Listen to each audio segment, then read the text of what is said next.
I think the most impressive thing is that the stories in 1977 were told by people who were experiencing the flood.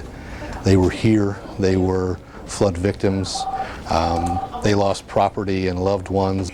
Sometime after midnight, a friend and I attempted to leave, and we did fine, getting out the front door and everything. There was water in the streets, and suddenly the water was rising, and it came up to almost window level of the door of the car. So we had to crawl out of the car stalled. We couldn't go. We crawled out of the window of the car and walked back to the Tribune then. And the current at that point was somewhat swift because you had to lean into it to be able to walk. A little after 2 o'clock, Ron Gatehouse, the Nightside managing editor here, called me, and he always tries not to sound panicky, but he said the water was up over the mailbox out on the sidewalk in front. I called the publisher, Dick Mayer. He said, "There's no flood. You're wrong. It can't possibly be a flood." I said, "Okay, that's what Ron Gatehouse says." And about a half hour later, he and his wife were at the door, and there is a flood, there is a flood. We worked out of the WJC building, and when I was in your newsroom and I was listening to the monitor, that's what first told me how bad the situation was. I saw sights that I'll never forget. There was an old lady's face in the window of a first floor apartment, and she looked terrified. She had been there since before the flood, probably had no food or water. So we went over and knocked on the door wanting to get some help for her, and she was terrified, and she kept screaming, go away," thinking we were looters that were coming to take the little she had left. And I'll never forget that. It literally, and I said this I think in one of my early reports, I said it looked like a bomb had been dropped on this neighborhood. People were walking around covered in mud, still stunned at what they were seeing. I was going across Ohio Street hanging on this rope, and I don't know what happened. Something hit me in the legs and just knocked me in the water. And I went downstream about 3 blocks. And when I came back up, I thought, my heavens, this is serious stuff here. And when I got knocked in the water, I lost maybe 1,900 feet of film from that night. I lost another camera. It was amazing. It was amazing. I had no concept what was going on. As the water was receding and people were starting to come into the city, the mayor was very concerned about looters and issued this order, which then later was sort of rescinded, but shoot to kill the looters, he said. Well, that was withdrawn, but it was a very, very dramatic time. I walked in one morning and Lieutenant Governor Ernie Klein grabbed me and he says, "Bill," he says, "just want to tell you," he says, "Johnstown almost had martial law last night." I said, "Well, what happened?" He says, "The governor was really mad." I says, "Why?" Well, he says he would send National Guard troops down into a section of Johnstown to do something, and the mayor, Herb Fuel, would try to divert them to another area. But what it was a matter of priorities. The mayor saw the needs in one area, the governor saw the needs in another area, but Ernie said the governor was all set to declare martial law and declare the office of mayor vacant. And he said Congressman Murtha talked him out of it, and it was a good thing he did. I just remember the circumstances of trying to report events when communications were down, and we had no way of communicating easily with anybody. The press is run by electricity from a substation, electrical substation, which is underneath this building, and of course completely soaked in water. So that had to be drained out, probably wiped down to a certain extent. And I think it was that night we published the press just blew out after 8,000 copies. And after the flood, it was virtually no telephones. We eventually had telephone lines stretched from the GTE building, which is now Verizon, into our newsroom across the alley. The afternoon of the 20th, the afternoon of the flood, our Evansburg Bureau guy tried to call in very faintly, and he said he's heard that this dam broke and that all these people were killed in the valley below. And he said somebody had got up there to Ebensburg from Tanneryville, was absolutely hysterical, but was trying to get people to believe this. Meanwhile, the water company denied that it happened, kept denying it even the next day, and it took a while until we could get them to admit that indeed that had happened. I was the first one we flew into Tanneryville. And that was amazing. Like I said, I knew the sellers. Their whole house was gone. There was nothing left. The whole family had left. It was just, it was inconceivable. I remember going into Tanneryville and just seeing the people coming out and the looks of despair on their face. Many of them realized their loved ones were dead. Others were looking for survivors, and that continued for months, looking for survivors. I remember one elderly gentleman up in Dale standing outside his house that literally had been leveled. There was nothing there, and he said, I just put a new washing machine in yesterday. He said, I wonder if I find... One thing that stuck in my mind, there was a wall that was ripped halfway off, and there was a picture of a nice pinup on it, and she just seemed to be looking at the destruction. We had a blackboard in which we were going to try to keep track of the death toll. I think it went up to something like 8 in the course of the day, which means we had no clue of how bad this was. Everybody was trying as well as possible. One of the first things I did was interview the Cambria County coroner outside of Memorial Hospital. He was telling us about the number of dead that they had already recovered, and that the fact that they were going to have to set up a temporary morgue because they were just coming in quicker than they could handle. And I remember that interview. I remember thinking, boy, this really is something, because we still didn't really have a sense of how bad things were. We certainly knew about devastation because all you had to do was open your eyes. We didn't know about the loss of life. You look for heroes. I'd say that probably Jim Mock was certainly maybe the most instrumental in getting relief supplies and things done. I can't say enough about Milton Shapp, the governor. He was writing authorizations for purchases and confiscations on anything he could write on. Little scraps of paper, the back of I think Mock must have spent at least $3,000 or $4,000 on nothing more than the authority written on the back of a match cover by the governor. It simply said, give Mock what he needs, Governor Shapp. He had his own Air Force. He had Huey helicopters flying in and out of the Bel Air shopping center there, delivering relief supplies wherever they were needed. The photographers were just incredible because they had to go places where the reporters didn't always have to go. They were so torn emotionally. I remember Merle Agnello, sitting on a photographer, just sitting there on a piece of debris, just falling. And I'm sure the TV guys ran into the same thing, and all the people out doing this. It was just a matter of doing whatever you could. This was I think the beauty of television news is that the pictures should always tell the story. And as a reporter, you try not to get in the way of good pictures. Well, the pictures were phenomenal. Something you didn't want to see, but I mean, everywhere you looked, there was a story. It was almost impossible in the aftermath of the flood to not get emotionally involved. There was one day, in fact, it was the day that I saw the old lady's face. We came back to the office. It was late. It was after dark. About 9 o'clock or so, I was sitting back here and writing my story, and the tears were running down my cheeks. So to break it, I got up and went back to the dark room. And Chuck Mamula had been out all day, and he was developing the pictures he had taken, and the tears were going down his cheeks. It was very difficult not to be emotional at that time. It was quite an experience. It's one I'll never forget, and I get a little emotional when I even think about it. It was very difficult, but you had to detach yourself.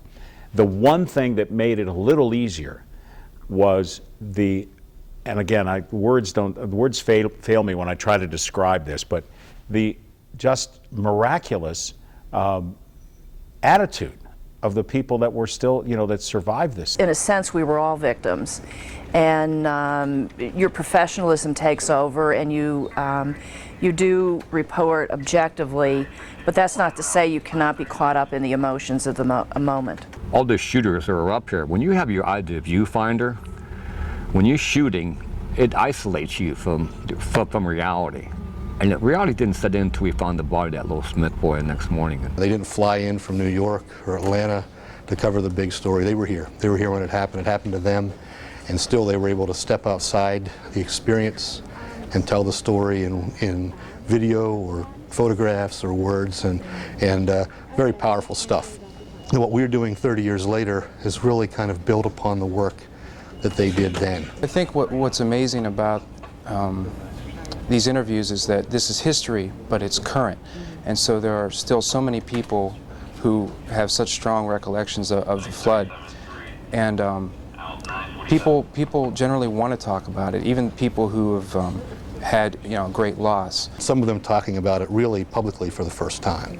And I think they were given enough time, 30 years, to kind of come to grips with it, and then they could be very open with us and share their experiences with us. I think that was, to me, really very moving.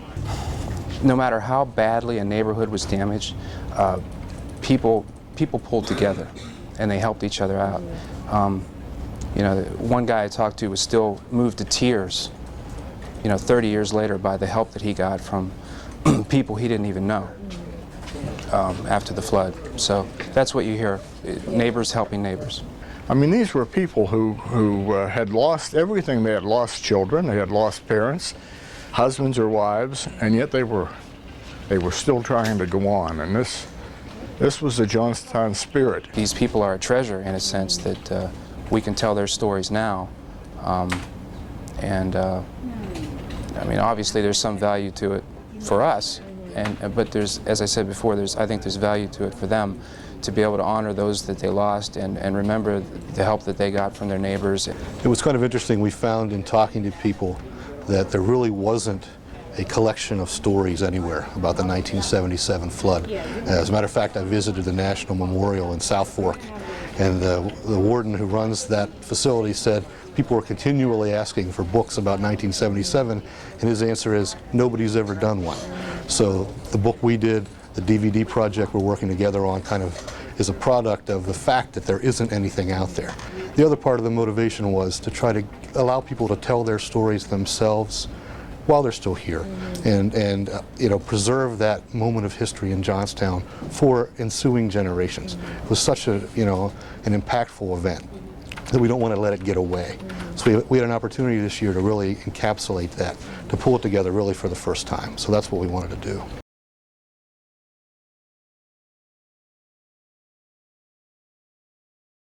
March 17th, 1936, a day Mildred Heslop, a 10th grader at Joe Johns Junior High School, remembers well. The river was getting very high. It was almost up to the river banks then.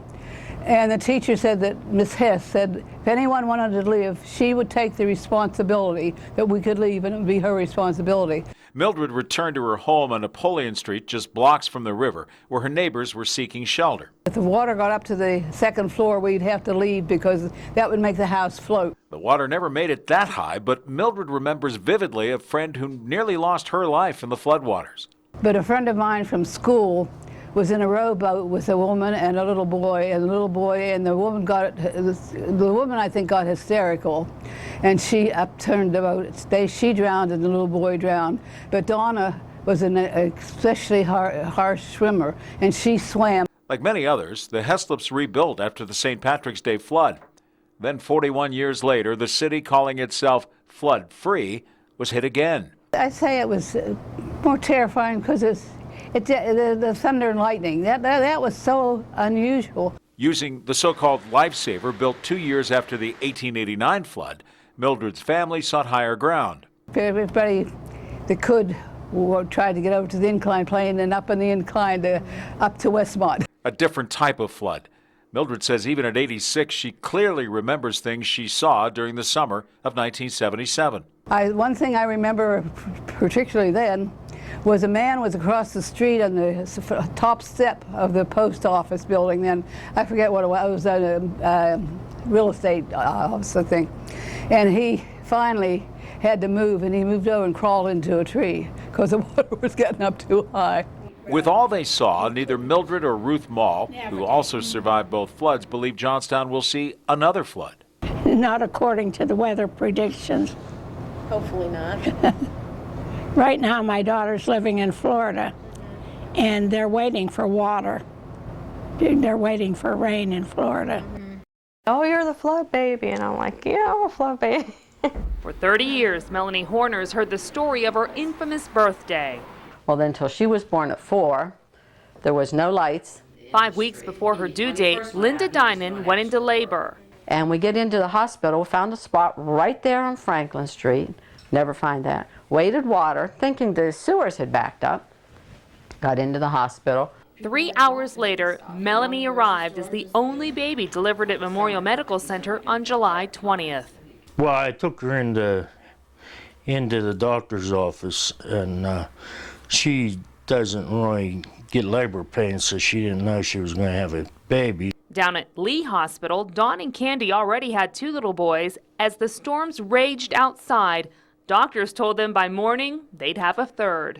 I know there was one nurse, she was pregnant, and she couldn't get home that night, and, you know, just chaos. While doctors delivered Candy's baby, water was pouring into the basement. The hospital was in trouble. They lost about 80% of their electrical power. The emergency generators were all flooded, all 3 of them. Don Tajeski left around 2 in the morning, only to return by rowboat when things got even worse. And I was a little afraid if we hit a piece of debris or something and sheared a pin on the motor, we'd get washed into the river, because the river was, you know, riding pretty high and fast. And that was my greatest fear. But anyway, we did get across there. We had the first boat to get in. What he found was unthinkable. Water wiped out the bottom floor. Nearly all power was lost, and patients filled the 6-story hospital. And these people had to take care of critically ill patients and that with just flashlights and things like that, you know, not even electrical power, you know. By now, it was just hours since Candy delivered baby Shane. And then they evacuated Lee Hospital the next day. You know, the elevators were down, everything. So I actually had to walk out. Less than 1 day old. So I says, you know, what am I supposed to do with her? You know, I don't have water or anything out in Tannerville. I can't take her home. They laugh about it now, but Linda remembers the situation being extremely stressful on the staff at Memorial as well. And at the end of the 3rd day, the one nurse, she stands in the middle of the hall. Of course, back then you didn't have your babies all the time with you. And she said, I'm handing out the babies and I'm going home. Being first responders, we'll go in and we'll hit something, and it's a day, we're gone, we're out of there, you know. But this wasn't leaving. It was every day we woke up, there it was. That's why you couldn't sleep. For 3 months after the flood, Nick Bouchon Jr. woke up at the East Taylor Township Fire Hall. We sat down with the former chief, his assistant Don Doc Dawson, and Nick Sr., the Civil Defense Director. Oh my, it was terrible when we went down there. From Mineral Point to Franklin and Woodvale, the men went from one call to another, and 30 years later remember it so vividly. And all of a sudden you just watch trees just flop, flop, flop, flop. Just, I mean, fast as your eyes could see it, trees were falling, coming down with the water, and made this huge dam. The pile of debris trapped several Franklin firefighters in a house when Bouchon and his crew tried to rescue the men. And they put this ladder truck on. And when the lightning hit it, it lit that ladder truck up just like a neon light. Eventually, the men made their way out. And they actually would shoot the lantern out and break the window. And that they went from house to house, and that's how they got out. Their comrades had been saved, but others weren't so lucky. Bouchon remembers a man he pleaded with to leave Jerry's bar. We're not leaving, you know. It was like a hurricane party. Yeah. And they wanted to stick it out. Right. Then it flopped over. Instead of the roof being the high point, it was the eaves. Yeah. And there were people hanging on that eaves. Yeah. And we seen the guy, that guy that didn't want to come out, we seen him on that, and the next thing out, it just went like that and was gone. I think they found him down at Tannerville. I have no idea. I mean, miles away. While East Taylor Township itself escaped serious damage, Johnstown did not. But almost all the guys came, no matter what condition their houses was, once they knew their families were safe. Mike Savanek joined the department a month and a half before the flood hit. He remembers equipment failure complicating their rescue efforts. We actually got a flat tire. The water by then was, up on my calves. We had lost radio communications. Because when those towers went down, all our radios went with it.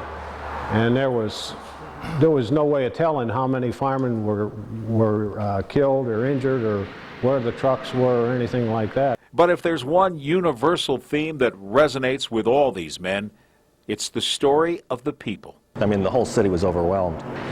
So it was, neighbor helping neighbor. To me, it was an experience in good mankind to watch how people responded. They'd never call themselves heroes. Instead, these men point to the neighbors who helped 52 displaced Woodvale residents forced to live in the East Taylor Fire Hall for months. We had a pregnant lady, which we took to minors. She went into labor. We had one struck by a car. We had some ladies who were just joined our fire company.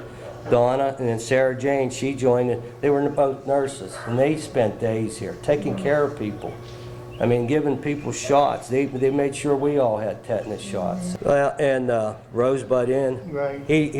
They're famous for their steaks. He done it. We were feeding the people. I remember in the beginning, sirloin steaks, shrimp, and then we got down to. We couldn't wait till supper time, yeah. did we? They're small things, but they're the stories that picked this little town up and got it back on its feet. As far as me and the chief, I can never forget the help, the way the people were.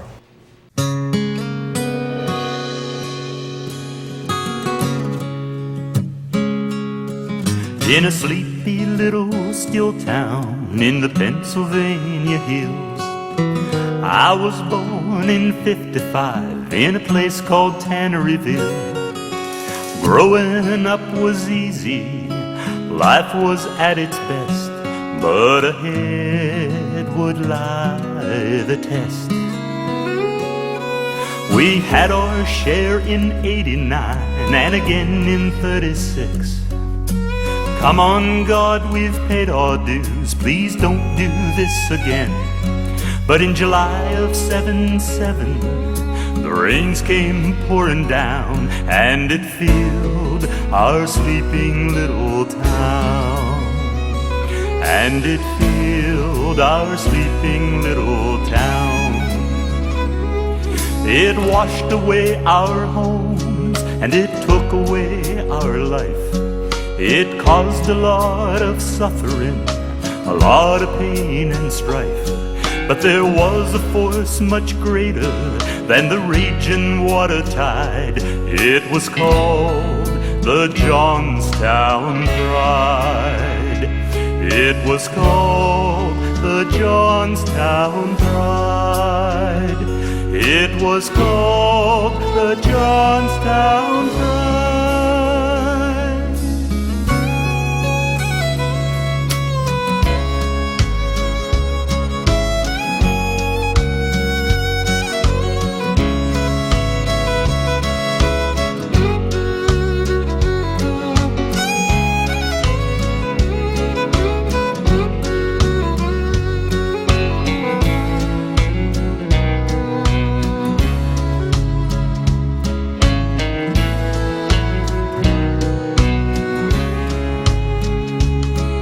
A nation, it did witness the losses of our town when Mother Nature showed her wrath to bring this city down. But the courage deep within us could not be washed away. Our town is forever here to stay.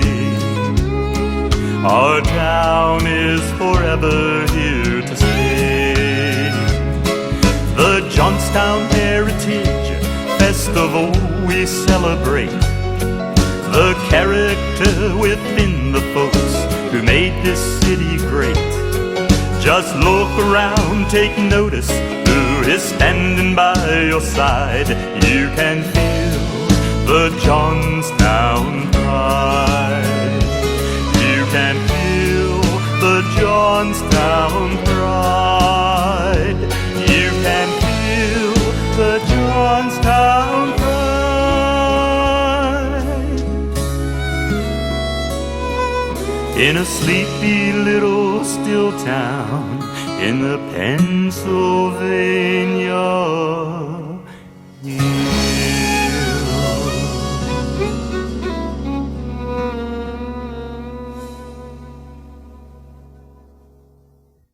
While downtown Johnstown was being drowned by torrential rain, library employees like Rita Clark were just closing up, making their way home. It was raining so hard I could hardly get out of my car. And that's when the real trouble started. The two-story building may have been spared the brunt of the storm had it not been for a runaway car.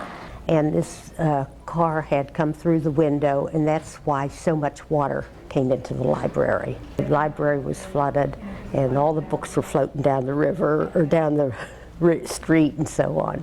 It was nearly a week before anyone could get into the library, and when they did, there was little on the first floor that could be salvaged. The regular collection was all stacked over this whole area. Was regular collection and references over here, and we lost all the reference books. And like I said, back in the other room was the Pennsylvania room, and practically everything from the Pennsylvania room was lost. 5.5 feet of water had left behind a jumbled mess. A bulldozer was brought in. They took the front doors off of the library, and a bulldozer came in and just pushed everything, mud, furniture, books, and everything outside. We lost about $54,000, and that was supposed to be 90% of the collection, because just the top shelf was saved. But saving even those books proved a challenge. People from the first floor formed a chain going up the stairs because the elevators weren't working, and they passed the books up to us on the second floor. When the final numbers were assessed, the library suffered $1.1 million in damage, with $800,000 of that coming at the cost of books. We asked people to donate books to us to start filling the gaps. It took the library a full 6 years to recover. Even then, some books were lost forever. But then there were a lot of Johnstown items, which we could never replace. With FEMA money, the library built a third floor, allowing the majority of their collection to be moved off the first and most vulnerable floor. Today, large prints replace stacks. Computer terminals stand where the adult collection once was. And DVDs take the place of reference books. But thanks to the dedication of so many, the library may have been washed up, but it was never washed out. With her bright smile and hearty laugh, Betty Thomas has a special love for life and a hard-to-miss spirit of perseverance. I guess I'm pretty tough because I really don't sit around and feel sorry for myself. It would have been easy for this great-grandmother of 3 to do just that. Never did find that child.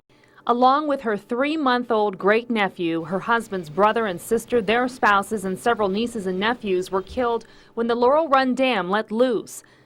Betty and Cliff and their 2 young granddaughters visiting from New York barely escaped the floodwaters themselves. We hadn't even gone that far when we heard all that crashing.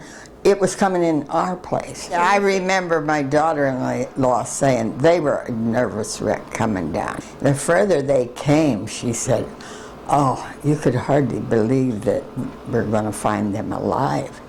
Little did I know we were very close to being in the house when that water hit. When the water receded, that's when they first realized half their family was gone. I think if God didn't put you in shock, you couldn't handle it. Volunteers helped the Thomases rebuild in Tanneryville, but within 2 years they moved to Westmont, attempting to move on. There was nobody up here to talk to you about it every day, which they did to him every blessed day. They'd lost so much themselves, but Betty says the flood had shown them an opportunity to pay it forward. Armed with a unique understanding, the couple volunteered to help flood and tornado victims in Brady's Bend and Tionesta. And she said, oh, we can do it ourselves. I said, you can't do it yourself. I said, and I'll tell you what, we will clean in here. But when you went to the flooded places, the smell, oh dear, the smell is not It's not like toilets or anything like that. It's just a flood smell, and you never get over that. They also spend time in Hindman and Brownsville, working side by side with the Amish and Mennonites. And we set up the clothing thing in their church basement, which is our job. And after all they'd been through, Betty says she's learned a most inspiring, profound lesson. And since you can't do anything for the dead, the next best thing is go to where the living are having the same experience. And that way, it really honors the people that died. I think that's the thing that makes it worthwhile.